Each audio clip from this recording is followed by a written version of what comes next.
What's up for May? Meteors from Halley's Comet, dinosaurs in the sky, and a blue moon rises. May is a good month to spot some shooting stars as the Eta Aquariid meteor shower reaches its peak the morning of the 6th. These meteors are actually bits of rock and dust left behind by one of the most famous comets, Comet Halley, which swings through the inner solar system every 75 years. Each year, when Earth crosses through Halley's trail of dusty debris, we see some of that material burn up in our skies as meteors. The shower produces good numbers of meteors, especially for viewers in the southern hemisphere. You'll see fewer in the northern hemisphere because the shower's point of origin, called the radiant, doesn't rise until well after midnight and won't get too high in the sky before dawn. Still, it's always worth a look to catch a few shooting stars. And this year there'll be no bright moon to get in the way, making for great viewing under clear skies. Just face eastward between about 3 a.m. and dawn and look up. Although the peak is predicted to be on May 6th, you should be able to catch a few meteors streaking across the sky any morning the week before or after. You probably know that an asteroid slammed into Earth 65 million years ago, ending the reign of the dinosaurs. But did you know there are asteroids named after dinosaurs?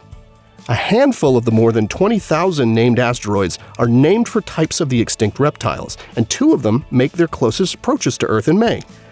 Asteroid 9951 Tyrannosaurus on May 19th, and asteroid 9954 Brachiosaurus on May 28th.